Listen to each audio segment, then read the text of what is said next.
Do you think that race plays a part in wealth distribution, or either a mindset that you can't Today? or cannot? Yeah. No. You don't? No, I don't. I don't.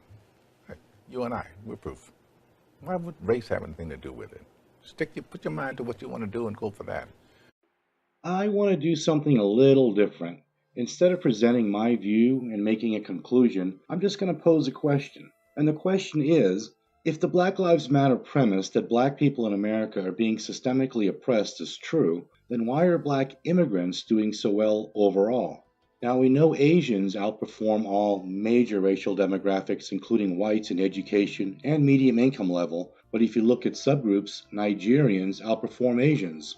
Leslie Casimir wrote an article for the Houston Chronicle that gives plenty of specific statistics and shows the cultural emphasis Nigerians have on education in some of their own words.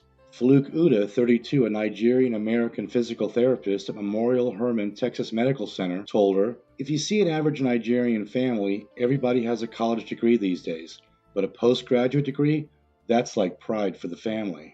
And Olunaka Olutoy, 41, an associate professor of pediatric surgery at Baylor College of Medicine, put it another way. The typical saying in a Nigerian household is that the best inheritance that a parent can give you is not jewelry or cash or material things, it is a good education. And it is expected.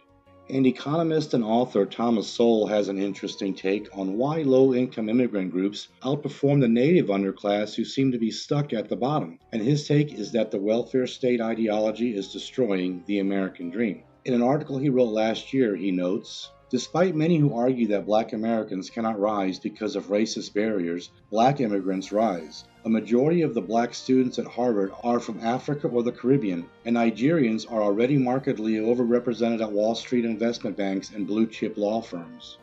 Those in the media, in politics, and in academia who seem determined to blame American society for individuals and groups who do not rise would be hard-pressed to explain why immigrants of various colors come in at the bottom and proceed to rise, both in the schools and in the economy, on both sides of the Atlantic. It would probably never occur to those who are eager to blame society that it is they and their welfare state ideology who have, for generations, burdened the underclass with a vision of hopeless victimhood that immigrants have been spared.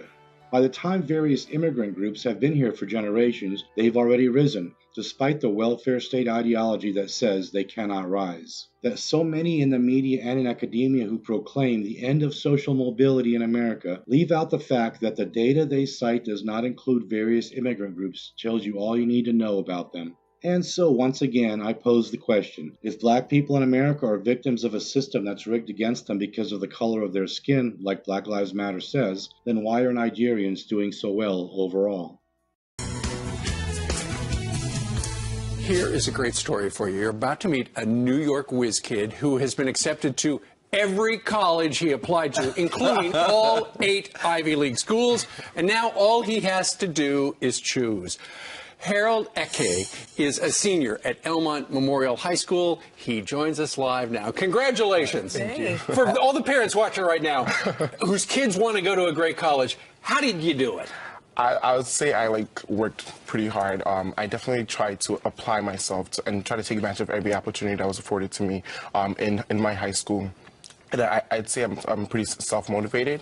I try to, reach out to my teachers, and I was very involved in school. So I think those are the So more than just doing your homework. Yeah, definitely more than doing your homework. You have to be very involved, community service and artistic and things like that. You know all about opportunities. You came to this country from Nigeria at age 8. Yeah, 8 years. And in the beginning, could people understand what you were saying? No, not really. I spoke with a very thick accent, and I'd say it was difficult trying to adapt to the new environment and absorb everything, the new culture. But my parents set a very good example for me and my. And your parents were doctors or something like that?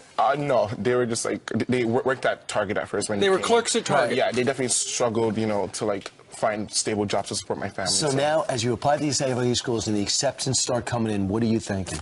I'm just shocked. I was really stunned when I got the acceptances. I think I'm very humbled by the entire situation because I get to represent my school and community in such a positive light. Sure. I see this as an accomplishment, not really for me, but for my community, for my school. And what about everybody. And for your family too. And that's actually why you wanted to get into this, is your grandmother's Alzheimer's, and you want to try to find a cure. Yeah, definitely. Yeah, that's my ultimate ultimate career goal of becoming a neurosurgeon. I read one of the stories about you, and it said that what really blew away the admissions officers was your essay. Yeah. And you talked about coming to America. Yes, I did. Give us the thumb note. Okay, so the main gist of the essay was about like coming to America and just like kind of struggling to adapt to like the new environment, but seeing my parents lead by example and being very tenacious, and like no matter how many times they'd get knocked down, they would always like keep going forward and persevere despite the potential to like succumb to the circumstances, and that's something that I really appreciated with my parents. And so I took their example and I started talking to the people like on the playground. I went to the playground and started speaking to them,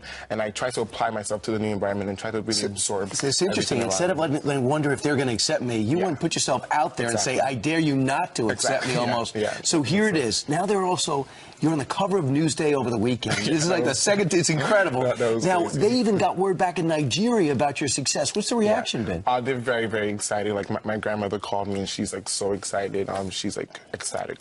So okay, are you ready this morning to announce where you're going to go? Harvard, Yale, Princeton, come on. Columbia, Cornell, or Dartmouth? Which one is it? I'm not sure yet. Or the University of Pennsylvania? You're leaning towards He doesn't Yale. want to let right? everyone down. I'm leaning towards Yale right now because I competed at Yale last year at the Model United Nations Conference, and we actually won the best small delegation. And when you grow up, what do you want to do? Yeah, I like to become a neurosurgeon when I grow up. That's my goal.